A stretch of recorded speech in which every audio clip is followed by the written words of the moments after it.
आपल्या या प्रकरणाचं नाव आहे विवाहाचा प्रश्न. दीपा जशी मोठी होऊ लागली तशी तशी ती चांगली दिसू लागली.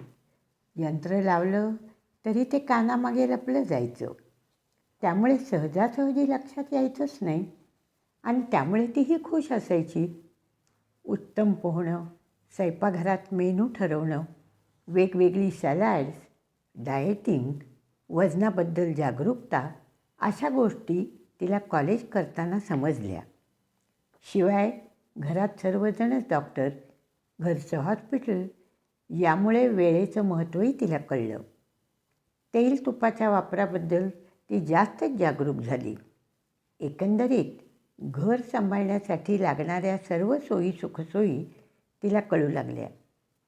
ती काळाबरोबर चालणारी अशी नव्या पिढीची मुलगी तयार झाली. तिचे डोळे फार पॉवरफुल झाले. असं म्हणतात की एक न्यून असलं तर परमेश्वर दुसरीकडे दुपटीने भर घालतो. तद्वतच ऐकू कमी येणं असलं तरी डोळ्याने तिला काय बोलता त्याचा उत्तम अंदाज यायचा. तसंच माणसं ओळखण्यात ती पटाईत झाली. कोण आपली टर उडवतो आहे, कोण खोटं खोटं बोलतो आहे, वागतो आहे, कोण खरं चांगलं आहे हे तिला बरोबर कळे. माझ्या मते ती जास्त संशयी झाली. घराची सुरक्षा व्यवस्था ती कडक सांभाळली. या सर्वांमुळे आम्हा दोघांनाही ती असताना घराची काळजीच नसायची.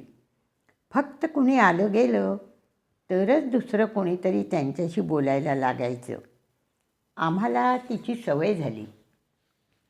बाबांची सर्व माणसं म्हणजे आजी, आजोबा, काका, काकू, चुलत भावंडं, त्यांचे मित्रमैत्रिणी सारे तिला आवडायचे. त्यांनी तिला लहानपणापासून वाढवलं होतं ना. त्या मानाने माझ्या माहेरची माणसं माझं मुंबईला जाणं येणं कमी असल्यानं तिला विशेष जवळची वाटत नसत. आता पुढे काय? बालपण संपलं, शिक्षण जमेल तेवढं घेतलं.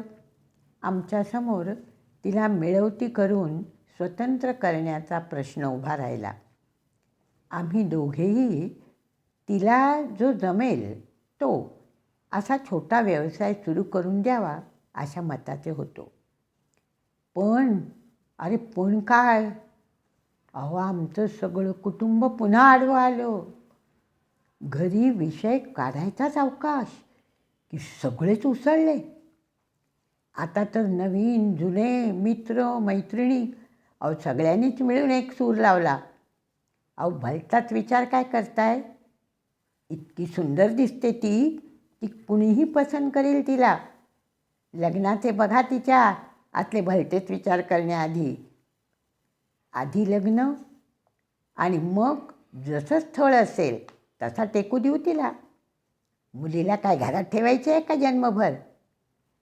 तिच्या पाठी अजून 2 भावंडं आहेत, त्यांचा विचार नको का करायला? लोक काय म्हणतील? खरे तर लोकांच्या नावाखाली आमच्याच घरातले मनातले विचार बोलून दाखवत होते. एकूण काय, दीपाचं अर्थार्जन मागे पडलं आणि लग्नाचा विषय ताजा खबर म्हणून जाहीर झाला. पुढच्याच आठवड्यात नात्यागोत्यातून काही दूरदूरची, काही गावाकडची, काही मोठ्या वयाची अशी स्थळांची नावं पुढे केली गेली. आम्ही दोघे खजिलच झालो. पण गंभीर पण झालो. म्हटलं थांबा थोडं, आत्ता घाई नकोय. ह्या वर्षी ह्यात लक्ष घालूया, बघू जरा सावकाश. आम्ही विषय सरळ उडवून लावला.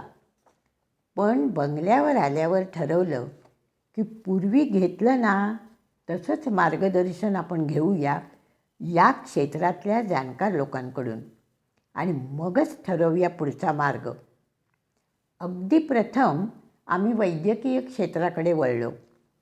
आमच्या काही तज्ज्ञ डॉक्टरांना विचारलं. आता त्यांनी पुढील मतं मांडली ती ऐका. मुलीचं मुळी लग्नच करू नका, हे पहिलं मत. कारण तिच्यामुळे हा दोष पुढील पिढीत येणार. मग अशी प्रजा कशाला वाढवायची? आता दुसरे डॉक्टर म्हणाले, मुलीला असाच मूकबधीर किंवा कर्णबधीर मुलगा बघा, पण त्याने अपत्य होऊन द्यायला नको. बरं.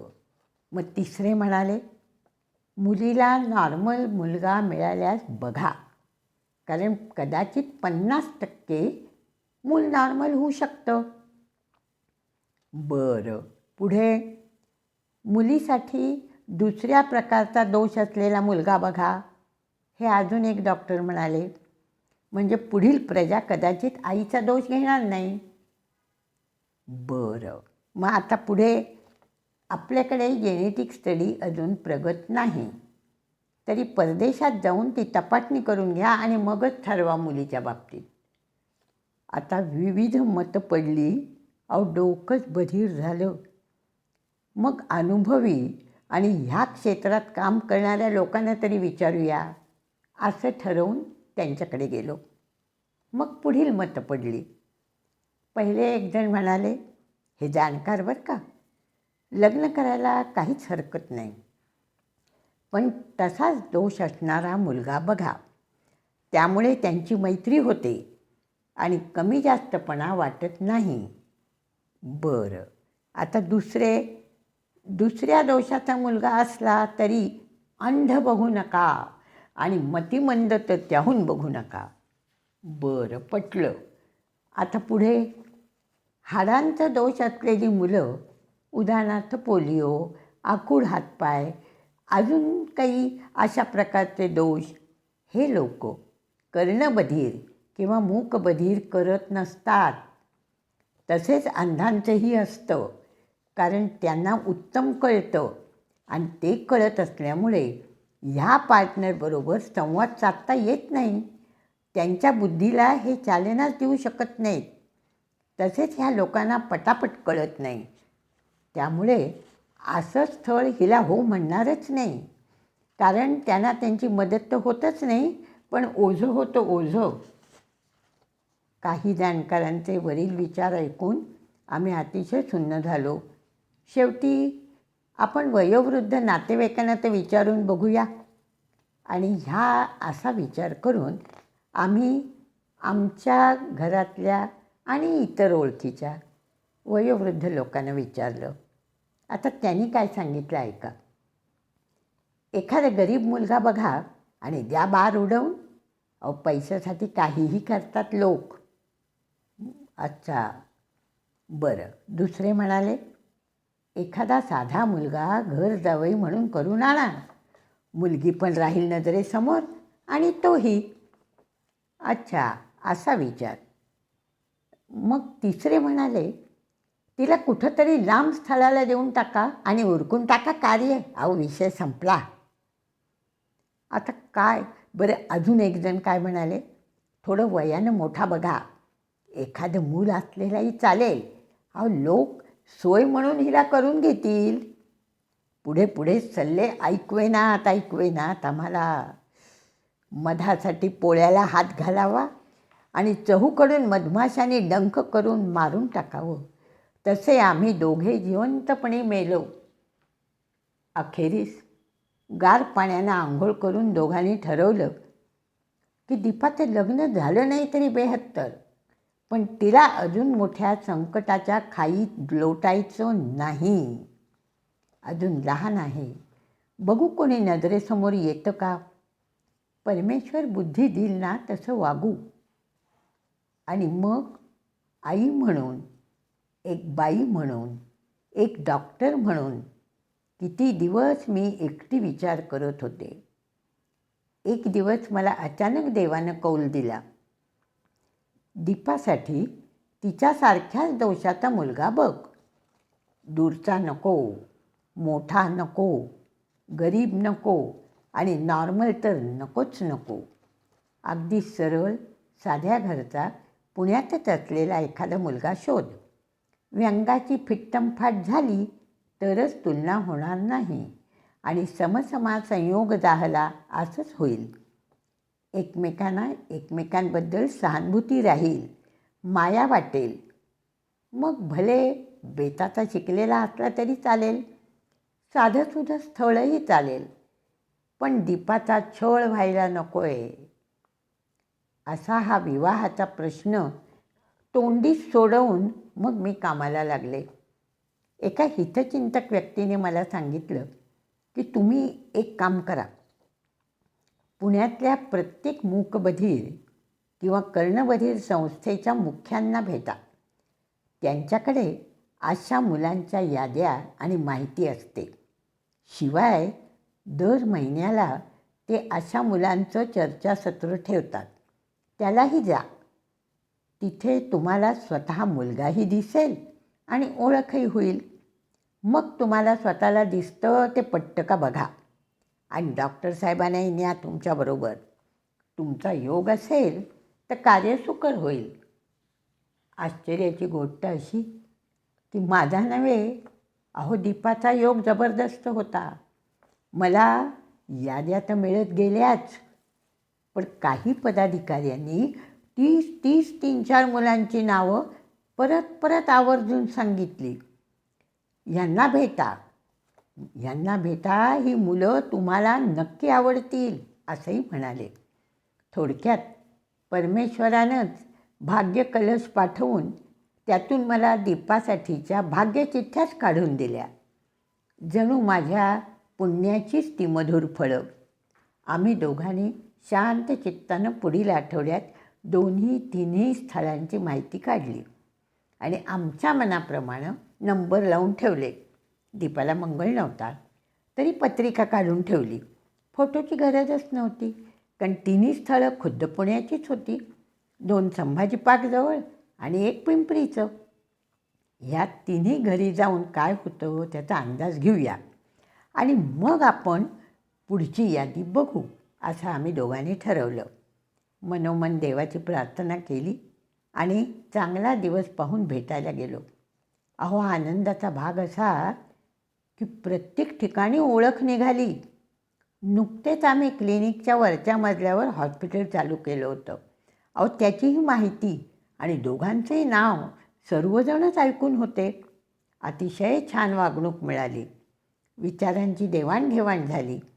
पहिल्या स्थळात मुलगा इंजिनियर डिग्रीला होता आणि त्यांना अजून शिकलेल्या किंवा नॉर्मल मुलीची अपेक्षा आहे असं वाटलं. पण मग एवढंच ठरलं भेटीअंती की सर्व मुलांनी पुढे ओळखी टिकवायच्या आणि नाती चालूच ठेवायची. दुसऱ्या स्थळात मुलगा इंजिनियर, परंतु डिप्लोमा. अतिशय घरंदाज लोक. त्यांच्याकडे सासूबाई नव्हत्या, त्यामुळे वडील आणि मुलगा दोघंच होते. घरातील स्वयंपाक पाण्यापासून सर्व व्यवस्थापन ह्या येणाऱ्या मुलीलाच करावं लागणार होतं. त्यांना दीपाचं शिक्षण योग्य वाटलं आणि मुलाच्या लग्नाचाही त्यांचा विचार होता असं बोलण्यावरून जाणवलं. त्यामुळे आम्ही त्यांना दीपाला बघण्यासाठी घरी यायचं निमंत्रण दिलं. मग आम्ही दीपासाठी साडी आणली, ब्लाऊज शिवले, तिच्या रंगसंगतीच्या आवडीप्रमाणे सर्व वस्तू आणल्या आणि 8 दिवस तिच्या मनाची तयारी केली. तिला सांगितलं, अगं तुझ्यासारखाच दोष असलेला मित्र घरी येणार आहे, तू त्याचं बोलणं कसं आहे ते बघ पाहू.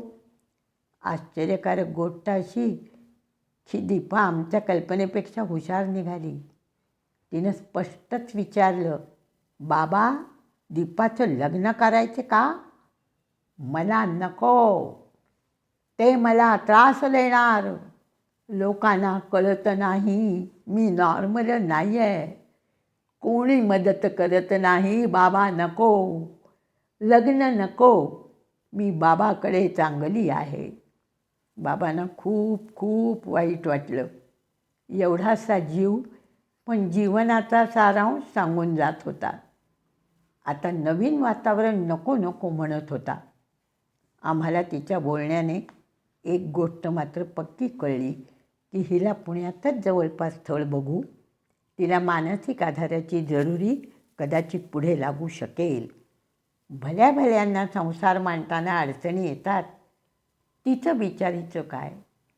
तिच्या पाठीशी खंबीरपणे उभं राहूया.